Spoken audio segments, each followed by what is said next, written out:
고종 일대기 제국의 황혼. 12살 소년의 비극. 1907년 여름. 덕수궁 함령전. 창밖으로는 뜨거운 햇살이 쏟아지고 있었다. 하지만 방 안은 서늘했다. 아니, 싸늘했다. 고종은 창문 하나를 바라보고 있었다. 손은 무릎 위에 가지런히 올려놓았지만 손가락 끝이 미세하게 떨리고 있었다. 56세. 황제의 얼굴에는 세월이 그리고 그보다 더 많은 것들이 새겨져 있었다. 그는 눈을 천천히 감았다. 기억이 왔다. 아주 오래전 차갑고 어두운 겨울 새벽의 기억이. 1863년 12월, 조선의 26대 왕이 탄생합니다. 하지만 그 왕관을 쓴 것은 기쁨으로 달려온 영웅이 아니었습니다. 그것은 12살짜리 소년이었습니다. 영문도 모른 채 끌려 나온 그저 겁에 질린 한 아이였습니다. 1863년 12월 경복궁 전날 밤. 구름 한 점 없는 겨울 하늘. 별들이 유독 많이 빛나던 밤이었다. 운현궁의 사랑채. 이하응은 촛불 하나를 켜놓고 홀로 앉아 있었다. 조선의 흥선군. 세상 사람들이 그를 뭐라 부르는지 그는 알고 있었다. 파랗고 술이나 퍼마시고 투전판이나 기웃거리는 몰락한 왕족. 그가 일부러 만들어 온 가면이었다. 하지만 오늘 밤 그 가면을 벗을 시간이 왔다. 문이 조용히 열렸다. 내관 하나가 무릎을 꿇었다. 대감마님, 조대비마마께서 부르십니다. 이하응의 눈이 촛불빛 속에서 빛났다. 그는 천천히 일어섰다. 오늘 밤 이 모든 굴욕의 세월의 마침표를 찍는 날이었다. 그리고 동시에 그의 둘째 아들 제황의 운명이 완전히 바뀌는 날이기도 했다. 이하응은 잠시 걸음을 멈추고 안채 쪽을 바라봤다. 그 방 어딘가에서 아들이 자고 있을 것이었다. 12살. 아직 잠버릇이 남아있어서 자다가 이불을 발로 차버리는 나이. 그 아이를 임금으로 만들겠다는 생각을 처음 했을 때 이하응의 심장은 뭔가 묵직한 것으로 눌리는 느낌이었다. 미안함이었을까? 아니면 두려움이었을까? 그는 고개를 돌렸다. 내관을 따라 걸음을 옮겼다. 아버지의 마음을 아들은 알 수 없었다. 이 같은 날 밤 소년 제황의 방. 제황은 자고 있지 않았다. 이불을 머리까지 뒤집어 쓰고 눈만 반짝이며 천장을 바라보고 있었다. 오늘따라 집안이 이상하게 부산스러웠다. 어른들이 낮은 목소리로 속닥이고 내관들이 종종 걸음을 치고 아버지는 저녁도 안 드시고 사랑채에만 틀어박혀 계셨다. 뭔가 큰일이 생기려는 것 같았다. 제황은 이불 속에서 손을 꼭 쥐었다. 9살 때부터 아버지에게 글을 배우면서 이런 걸 느꼈다. 아버지는 평소에는 거칠고 무섭기도 한데 글을 가르칠 때만큼은 눈빛이 달랐다. 뭔가를 간절하게 심어주려는 눈빛. 그게 무엇인지 제황은 완전히 이해하지 못했다. 밖에서 발소리가 들렸다. 아버지의 발소리였다. 문 앞에서 잠시 멈추는 것 같더니 다시 멀어졌다. 제황은 눈을 감았다. 그날 밤 소녀는 꿈을 꿨다. 무슨 꿈인지는 기억나지 않았지만 아침에 눈을 떴을 때 가슴이 두근거렸다. 그리고 방문이 열렸다. 어머니가 눈물을 글썽이며 서 있었다. 제황아, 어서 일어나라. 궁으로 가야 한다. 즉위식 날 아침 경복궁 근정전. 겨울 새벽은 잔인할 만큼 추웠다. 근정전 앞 넓은 마당에는 관료들이 두 줄로 늘어서 있었다. 모두 숨을 죽이고 있었다. 누구도 서로 눈을 마주치지 않았다. 그저 자신의 발끝을 바라보거나 아니면 멀리 허공을 응시하고 있을 뿐이었다. 어디선가 북소리가 울렸다. 둥, 둥, 둥. 그 소리에 맞춰 문이 열렸다. 소년이 걸어 나왔다. 골룡포는 황금빛이었다. 하지만 그 빛나는 옷이 오히려 이 소년을 더 작아 보이게 했다. 소매 끝이 손가락 끝까지 완전히 덮을 만큼 길었다. 걸을 때마다 소매가 펄렁거렸다. 소년은 고개를 들지 못했다. 한 걸음 한 걸음. 발이 얼 것 같은 돌바닥을 디디며 나아갔다. 양쪽에 늘어선 관료들의 시선이 느껴졌다. 너무 많은 눈이 자신을 바라보고 있었다. 심장이 빨리 뛰었다. 너무 빨리 뛰어서 소년은 가슴이 찢어지는 게 아닌지 걱정될 지경이었다. 옥좌가 보였다. 제황은 잠시 멈췄다. 내관이 뒤에서 조용히 발꿈치를 건드렸다. 어서 앉으라는 신호였다. 소녀는 천천히 옥좌에 앉았다. 너무 컸다. 발이 땅에 닿지 않았다. 조대비의 목소리가 울렸다. 관료들이 고개를 숙였다. 누군가 왕의 이름을 외쳤다. 만세 소리가 터졌다. 하지만 소년의 귀에는 그 소리들이 먹먹하게만 들렸다. 그는 자신의 손을 바라봤다. 소매 속에 감춰진 작은 손. 그 손이 보이지 않게 꼭 쥐어졌다. 아무도 이 손이 떨리고 있다는 걸 몰랐다. 1863년 12월 13일 조선의 26대 임금 고종이 즉위했습니다. 나이 12살 왕관은 그의 머리에 씌워졌지만 권력은 그의 손에 없었습니다. 아버지 흥선대원군이 모든 것을 쥐고 있었습니다. 소년 왕은 그렇게 황금 세장 속으로 들어갔습니다. 대원군의 시대 경복궁 중건의 그늘. 흥선대원군 이하응. 그는 능력이 있는 사람이었다. 그것만큼은 분명했다. 오랜 세도 정치로 썩을 대로 썩어버린 조선의 기강을 바로잡겠다는 의지도 진심이었다. 부패한 관료들을 쳐내고 양반들의 불법 서원을 철폐하고 무너진 국가의 틀을 다시 세우려 했다. 하지만 경복궁 중건은 달랐다. 1865년부터 시작된 공사는 조선 백성들에게 지옥이었다. 강원도 두매산골 농부 김씨는 그의 봄 관아에서 나온 사람들에게 끌려갔다. 경복궁 중건에 쓸 목재를 나르는 인부로 징발된 것이었다. 그의 손에는 씨앗이 있었다. 막 봄 파종을 시작하려던 참이었다. 언제 돌아올 수 있소? 관아 사람들은 대답하지 않았다. 김씨의 아내는 논에 혼자 주저앉아 울었다. 두 아이가 배가 고프다고 울었다. 하지만 남편은 없었다. 그리고 남편 대신 나라에서 보낸 건 아무것도 없었다. 원납전. 강제로 돈을 걷는 것이었다. 공사비를 마련하겠다며 백성들과 상인들에게서 돈을 뜯어냈다. 거기다 당백전이라는 새 화폐를 발행하면서 물가가 폭등했다. 쌀 한 말값이 하늘 높이 치솟았다. 민심이 들끓었다. 장면 고종의 방 깊은 밤. 그 모든 일이 벌어지는 동안 고종은 경복궁 안에 있었다. 15, 16, 17. 나이가 들면서 고종은 조금씩 바깥 세상의 소리를 듣기 시작했다. 믿을 만한 내관을 통해 백성들이 어떻게 살고 있는지 전해들었다. 원납전 때문에 파산한 상인들, 공사장으로 끌려가 다리를 다친 농부들, 굶주린 아이들. 하지만 고종은 아무것도 할 수 없었다. 그는 왕이었다. 하지만 왕이 아니었다. 아버지 대원군이 모든 것을 결정했다. 고종은 그저 그 자리에 앉아있는 존재였다. 결제를 하는 손이었고 이름이었다. 어느 날 밤 고종은 내관 박씨를 불렀다. 박내관. 예, 전하.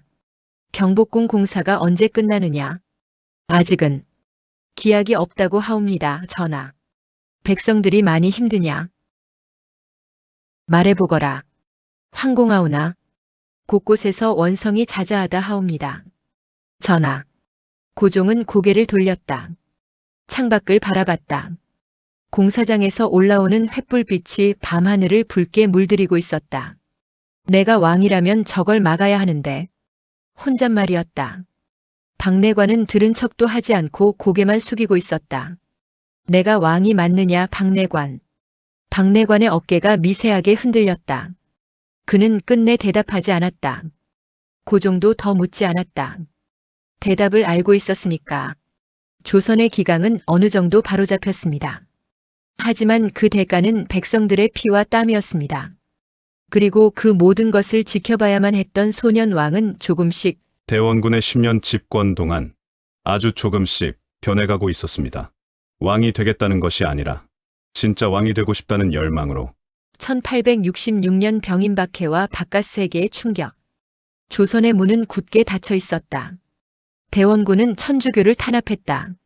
서양 선교사 9명과 조선인 천주교 신자 수천 명이 처형됐다. 병인박해. 그 이름 뒤에는 처참한 죽음들이 있었다. 그리고 그해 가을 프랑스 함대가 강화도에 나타났다. 고종은 15살이었다. 처음 신식 군함의 그림을 봤을 때 고종은 한참 동안 그것을 응시했다. 그 배 하나가 조선 수군 전체를 상대로 싸울 수 있다는 말을 들었을 때 가슴 깊은 곳에서 뭔가가 흔들렸다. 두려움, 그리고 경이로움. 세상이 이렇게 빠르게 변하고 있는데 조선은 지금 뭘 하고 있는 건가? 아버지 대원군은 단호했다. 서양 오랑캐와는 타협하지 않는다. 척화비를 세우겠다. 문을 더 굳게 닫겠다. 하지만 15살 소년 왕의 마음속에는 이미 다른 생각이 싹트기 시작했다. 저 바깥 세상을 알아야 한다. 저것을 무시한다고 사라지지 않는다. 언젠가는 우리도 저것을 마주해야 한다. 그 생각은 씨앗이었다. 아직은 작고 연약한 씨앗. 하지만 고종의 가슴 속에서 그 씨앗은 조용히 자라고 있었다. 대원군 아들을 바라보다. 그날 밤 운현궁으로 돌아온 이하응은 오랫동안 잠을 이루지 못했다. 촛불 하나만 켜놓은 방에 홀로 앉아 그는 손바닥을 들여다봤다. 거칠고 두꺼운 손이었다. 젊은 시절부터 살아남기 위해 세상과 싸워온 손. 권세 있는 가문들 앞에서 미련한 척 웃으며 술이나 퍼마시는 파랗고 노릇을 해온 손.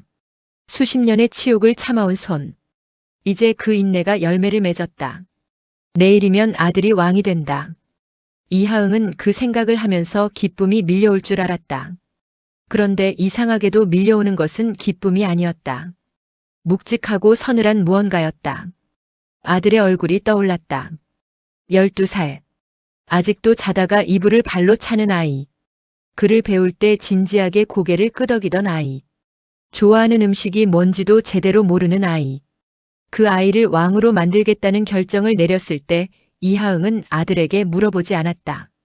묻지 않을 것이 당연했다. 왕을 선택하는데 아이의 의사를 묻는 법은 없었다. 그것이 왕실의 방식이었다. 하지만 그 밤 이하응은 처음으로 생각했다. 아들은 과연 어떤 마음일까? 그는 촛불을 바라봤다. 불꽃이 흔들렸다. 창문 틈새로 바람이 스며들고 있었다. 이하응은 자리에서 일어나 안채 쪽으로 걸어갔다. 아들의 방문 앞에 섰다. 문 너머에서 조용한 숨소리가 들렸다. 자고 있는 것 같았다. 그는 문에 손을 올려놓았다. 뭔가 할 말이 있는 것 같았다. 하지만 무슨 말을 해야 할지 몰랐다. 미안하다는 말. 그건 아버지로서의 말이지 섭정으로서의 말이 아니었다. 잘 해낼 수 있다는 말. 그건 거짓말이 될 수도 있었다. 이하응은 손을 내렸다. 뒤돌아섰다. 그리고 자신의 방으로 걸어갔다. 아버지의 침묵이 아들에게 전해지지 않는 밤이었다. 두 개의 태양 아버지와 아내 사이에서 1866년 명성황후와의 혼인. 그해 봄 왕비가 들어왔다. 민씨, 여흥민씨 가문의 딸. 대원군이 직접 고른 왕비였다. 외척의 힘을 키우지 않기 위해 변변한 배경도 없고 아비도 일찍 죽은 집안의 딸을 선택했다고 했다. 다루기 쉬울 거라는 계산이었다. 하지만 대원군의 그 계산은 그가 평생 저지른 가장 큰 실수가 됐다. 민씨는 15살이었다. 고종도 15이었다. 첫날 밤 두 사람은 한동안 아무 말도 하지 않았다. 촛불이 작은 소리를 내며 타고 있었다. 고종은 자신의 손을 바라봤다. 민씨는 고개를 살짝 들고 고종을 바라봤다. 춥지 않으시옵니까가 전하. 고종은 조금 놀랐다. 먼저 말을 건넬 거라고 생각하지 않았다. 괜찮다. 소첩은 조금 춥사옵니다. 고종은 그 말이 묘하게 마음에 걸렸다. 그것이 진짜 추위 이야기인지 아닌지. 가까이 오너라. 그 밤 두 15살 아이는 어색하게 서로를 마주했다. 왕과 왕비라는 무거운 이름을 달고서 명성황후의 눈빛. 세월이 흘렀다. 그리고 아무도 예상하지 못한 일이 벌어졌다. 민씨는 달랐다. 대원군이 쓸 만큼만 크고 고분고분하기를 바랐던 그 여인은 조용히 그리고 빠르게 자신의 길을 개척해 나갔다. 책을 읽었다. 역사서, 정치서, 중국의 문물에 관한 책들. 궁에서 만나는 모든 사람에게서 정보를 모았다. 그리고 사람들을 읽는 눈이 놀라울 만큼 빠르고 정확했다.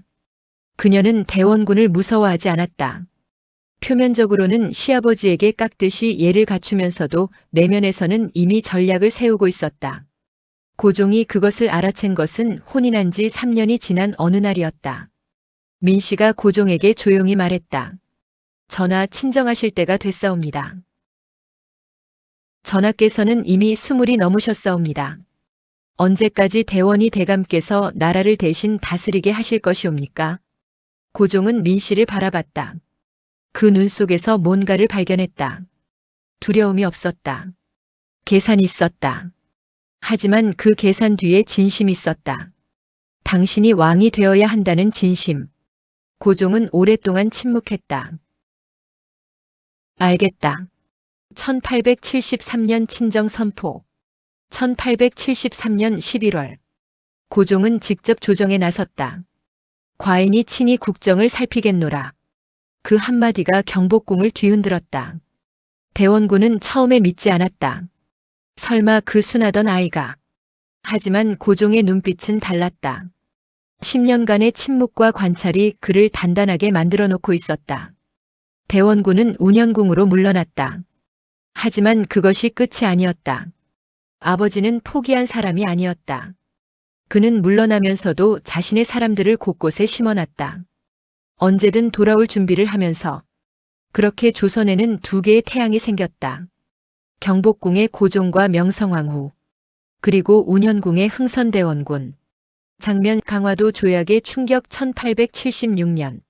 1876년 겨울. 강화도에 일본 군함이 닻을 내렸다. 운요 사건으로 시작된 이 협상은 조선이 처음으로 문호를 열게 되는 계기였다. 강화도 조약. 하지만 이 조약의 내용은 불평등 그 자체였다.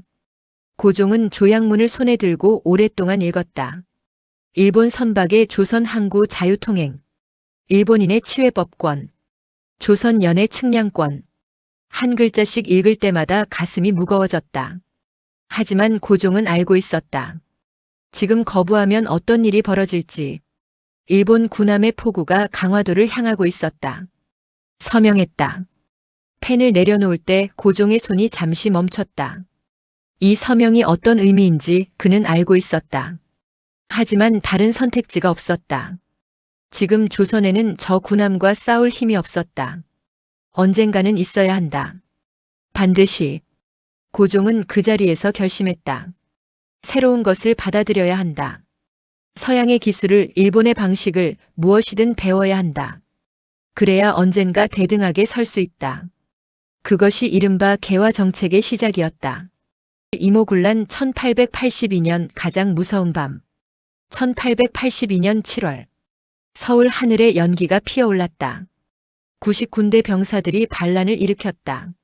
신식 군대인 별기군에 비해 처우가 너무 나쁘다는 불만이 폭발한 것이었다. 거기다 밀린 급료로 받은 쌀에 모래와 겨가 섞여 있었다.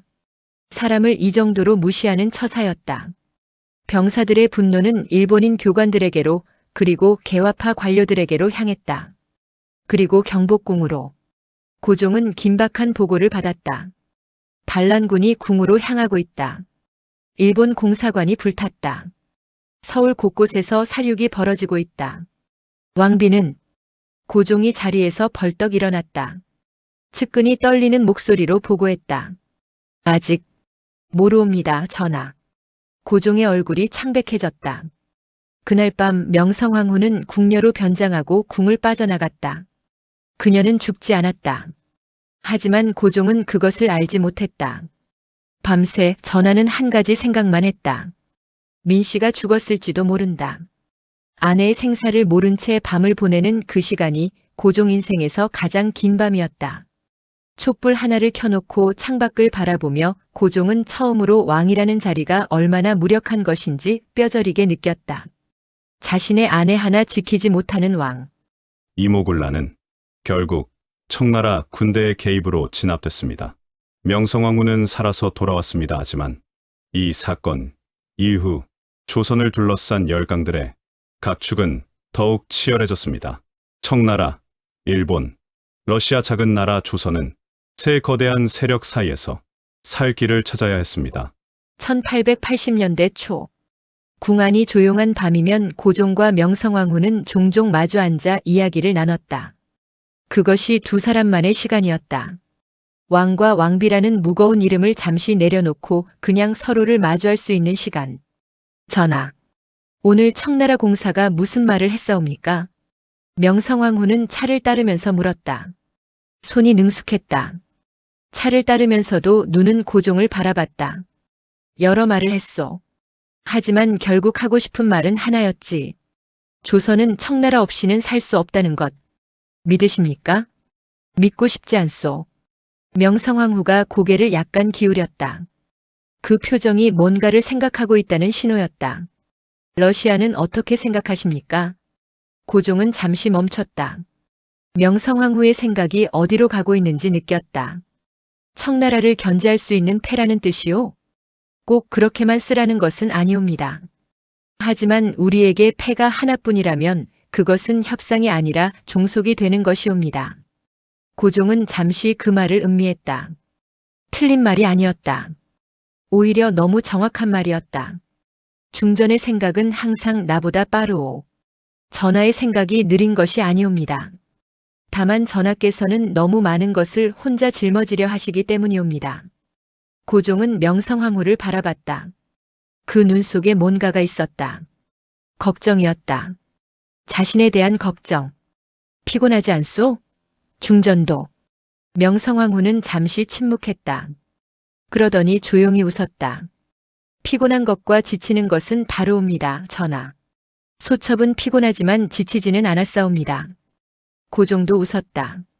왕이 된 이후 처음으로 진짜 웃음이 나오는 것 같았다.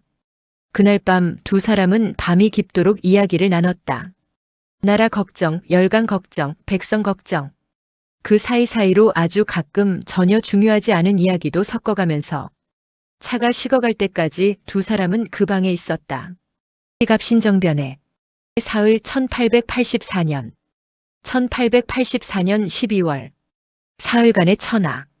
개화파 젊은이들이 칼을 들었다. 김옥균, 박영효, 홍영식. 그들은 조선을 바꾸고 싶었다. 급진적으로. 지금 당장. 우정총국 개국 축하 연회장에서 불이 났다. 그것이 신호였다. 고종은 창덕궁 안에서 총소리를 들었다. 청나라 군대와 일본군이 충돌하는 소리였다. 개화파 인사들이 끌고 온 일본군과 조선을 놓치지 않으려는 청나라 군대가 서로를 향해 총구를 겨누고 있었다. 정변은 사흘 만에 진압됐다. 김옥균은 일본으로 도망쳤다.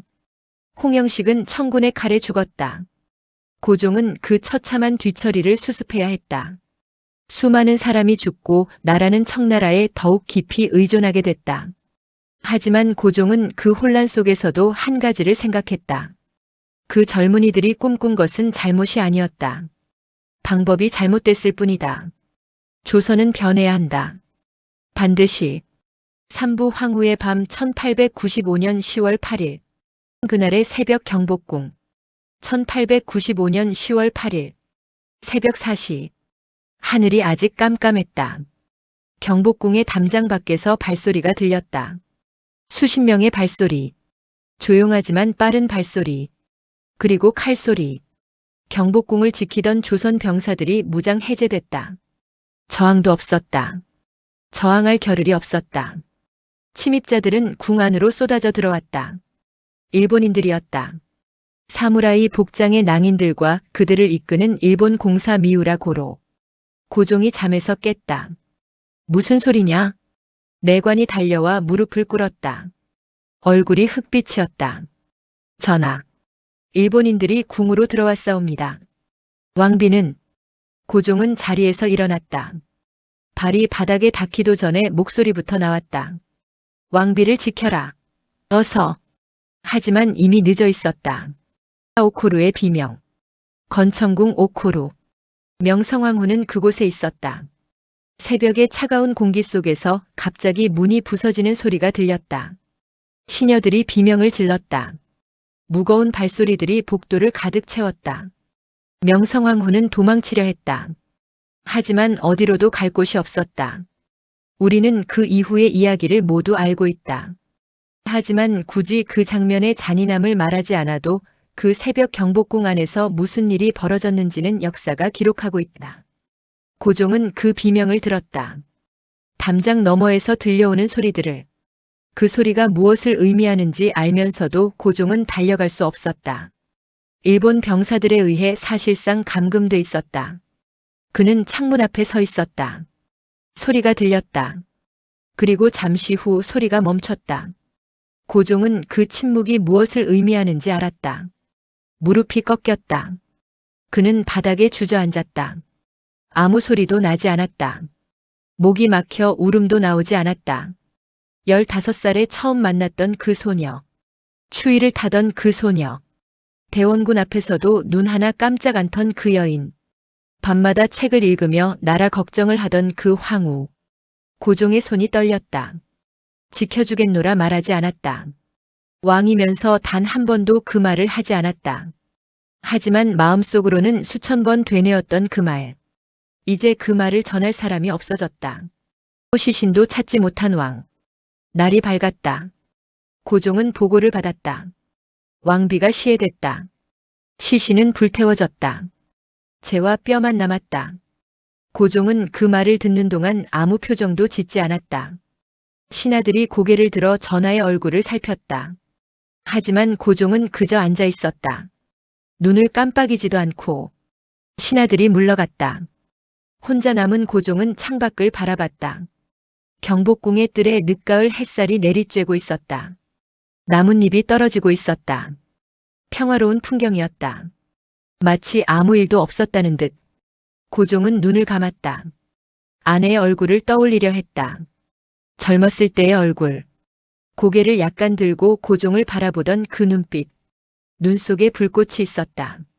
항상 무언가를 생각하고 계산하고 꿈꾸는 눈이었다. 그 눈이 꺼졌다. 타버린 재 속 어딘가에.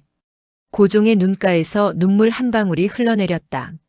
을미사변 1895년 10월 8일 일본이 조선 왕비를 시해한 이 사건은 세계 역사에서도 유례를 찾기 힘든 만행이었습니다. 하지만 일본은 관련자들을 모두 무죄로 풀어줬습니다. 고종은 그것을 지켜봐야 했습니다. 아내를 잃고 복수도 못하고 분노도 제대로 표출하지 못하고 아관파천 1896년 2월 1896년 2월 11일 이른 새벽 경복궁에서 가마 하나가 조용히 빠져나갔다. 황제의 가마였다. 아무도 눈치채지 못하게 궁녀들의 가마에 섞여서 고종은 경복궁을 빠져나갔다. 목적지는 러시아 공사관. 가마 안에서 고종은 눈을 감고 있었다. 조선의 임금이 황제가 외국 공사관으로 도망가고 있었다.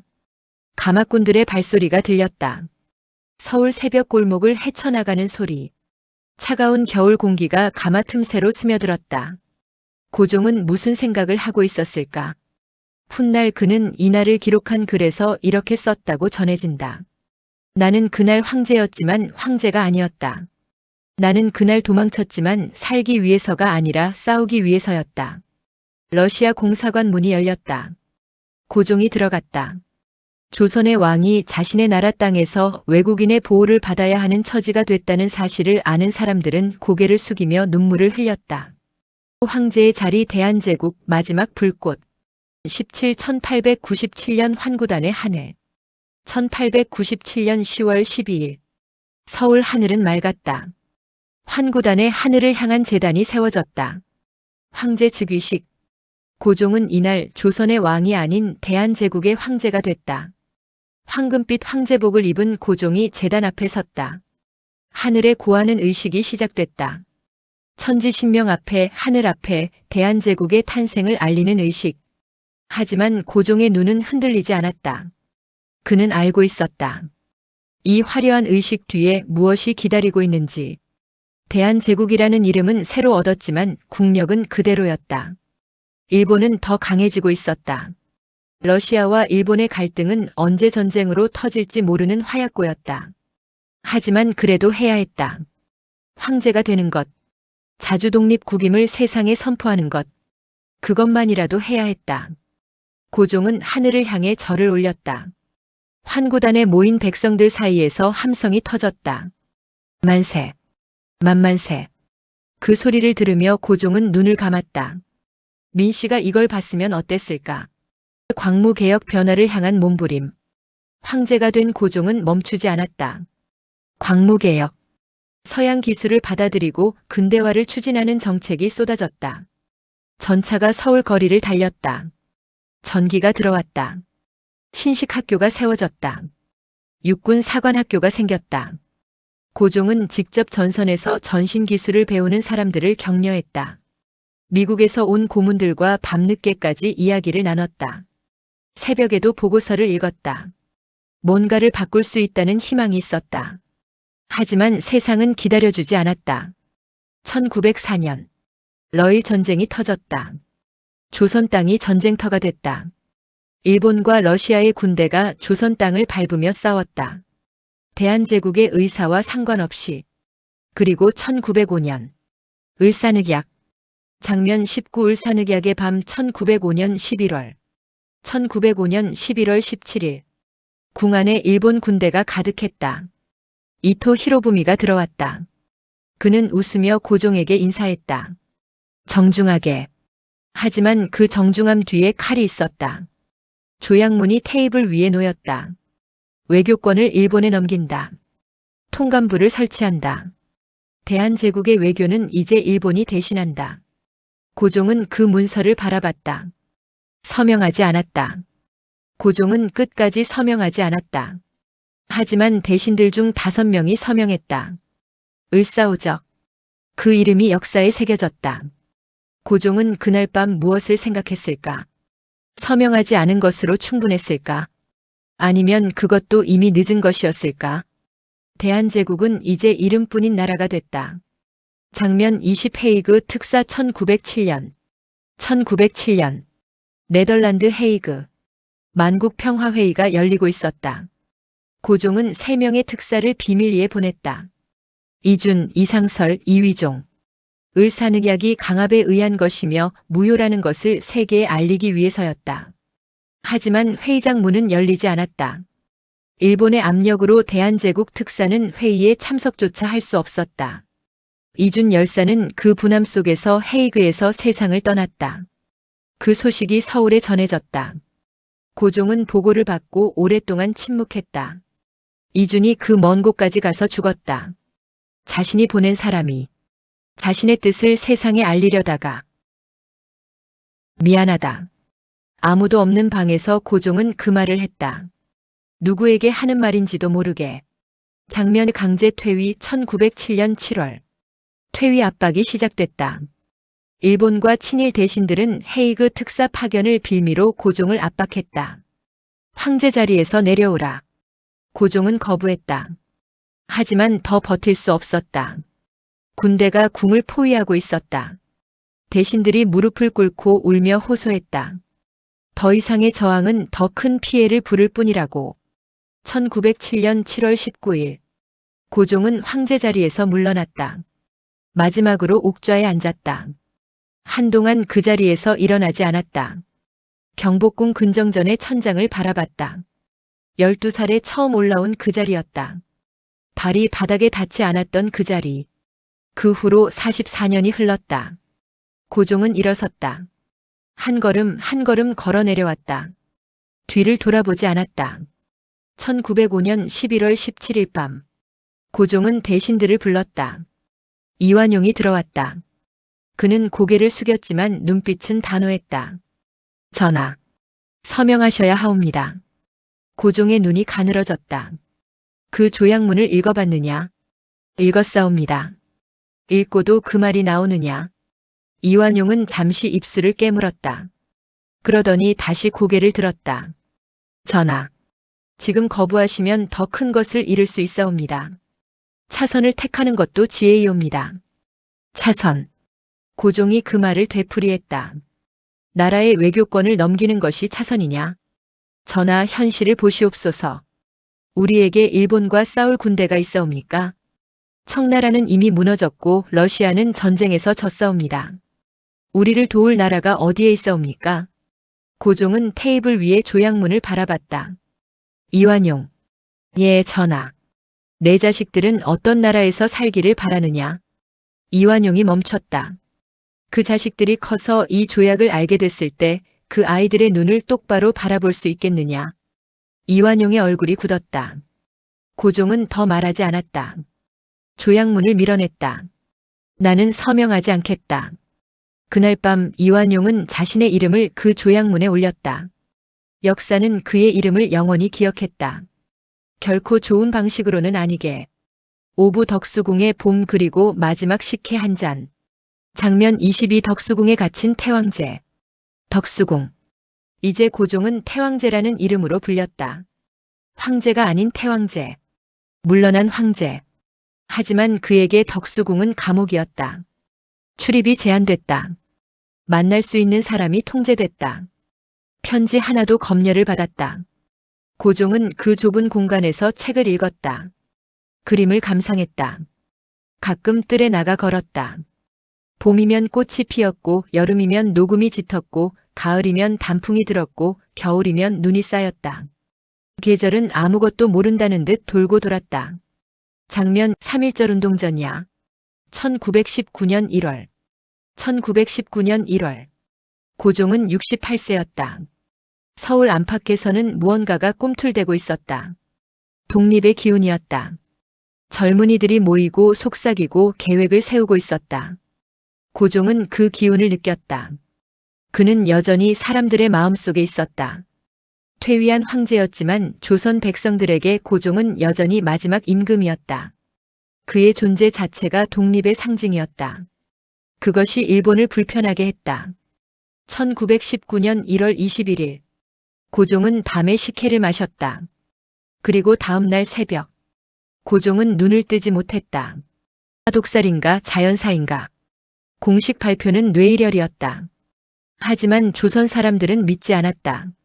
식혜를 마시고 갑자기 숨진 황제. 독살이다. 일본이 죽였다. 그 말이 서울 전체에 퍼졌다. 그리고 그 분노가 2달도 채 되지 않아 3.1 운동으로 터졌다. 1919년 3월 1일. 탑골공원. 대한독립 만세.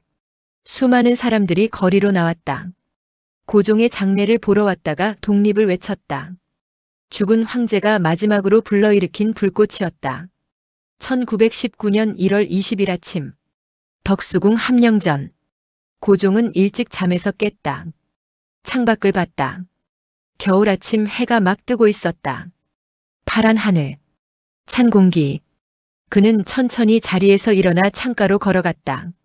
서울의 아침이 펼쳐져 있었다. 저 멀리 남산이 보였다. 예전과 다를 것 없는 산이었다. 하지만 산 아래 도시는 많이 변해 있었다. 일본식 건물들이 들어서고 조선의 것들이 하나씩 사라지고 있었다. 고종은 오랫동안 그 풍경을 바라봤다. 무슨 생각을 했을까? 후회였을까? 체념이었을까? 아니면 아직도 꺼지지 않은 무언가였을까? 방문이 열리고 시종이 들어왔다. 전하. 아침 수라를 올리겠사옵니까? 아니다. 잠시 후에. 예, 전하. 시종이 물러갔다. 고종은 창가를 떠나지 않았다. 어디선가 새소리가 들렸다. 겨울인데도 새 한 마리가 울고 있었다. 그는 그 소리를 들으면서 눈을 감았다. 자신의 삶이 이 나라와 함께 얼마나 깊이 얽혀 있었는지. 그 얽힘이 때로는 짐이었고 때로는 이유였다는 것. 그는 조용히 숨을 내쉬었다. 다음 날 새벽 고종은 눈을 뜨지 않았다. 서울 전체가 울었다. 황제는 떠났지만 그 뜻은 살아남은 사람들의 가슴에 불씨로 남았습니다. 고종의 죽음은 조용했습니다. 하지만 그 죽음이 일으킨 파장은 조용하지 않았습니다. 그의 장례를 위해 모여든 수십만의 사람들이 2달 후 탑골공원에서 독립을 외쳤습니다. 황제는 떠났지만 그 뜻은 살아남은 사람들의 가슴에 불씨로 남았습니다. 덕수궁 석조전 앞들. 봄이었다. 고종이 자주 걷던 그 길에 이제는 다른 사람들이 걷고 있었다. 오늘 이 자리를 걷는 우리에게 고종은 무슨 말을 하고 싶었을까? 실패한 황제. 나라를 지키지 못한 왕. 어떤 사람들은 그를 그렇게 기억한다. 힘없이 나라를 빼앗긴 무능한 군주라고. 하지만 12살에 왕관을 쓰고 아버지의 그늘 속에서 10년을 기다렸다. 아내를 잃고도 무너지지 않았다. 나라가 기울어가는 와중에도 서명을 거부했다. 헤이그까지 특사를 보냈다. 퇴위를 당한 뒤에도 포기하지 않았다. 그는 질 줄 알면서도 싸운 사람이었다. 이길 수 없다는 걸 알면서도 마지막까지 버틴 사람이었다. 고종 1852년에 태어나 1919년에 눈을 감았습니다. 그가 황제의 자리에 있던 44년은 조선과 대한제국의 가장 격동적인 시간이었습니다. 그 시간을 우리는 어떻게 기억해야 할까요? 실패로만 기억해야 할까요? 아니면 거대한 파도 앞에서 끝까지 서 있어야 했던 한 사람의 이야기로 기억해야 할까요? 역사는 승자의 것이라고 합니다.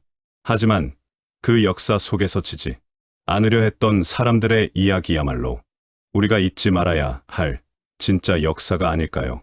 덕수궁 전경, 고종 이재황, 1852년에서 1919년 조선 제26대 왕, 대한제국, 초대 황제. 오늘도 덕수궁 뜰에는 꽃이 핍니다. 그리고 우리는 그 길을 걷습니다. 그가 걷던 그 길을 지키고 싶었지만 지키지 못한 것들, 살면서 한 번쯤은 다 있으실 겁니다. 고종도 그 마음으로 평생을 살았습니다. 역사 속 인물들도 결국은 우리와 똑같은 사람이었습니다. 사랑하고 두려워하고 버티고 쓰러지고 그 이야기를 앞으로도 함께 나누고 싶습니다. 오늘 영상이 오래 마음에 남으셨으면 좋겠습니다.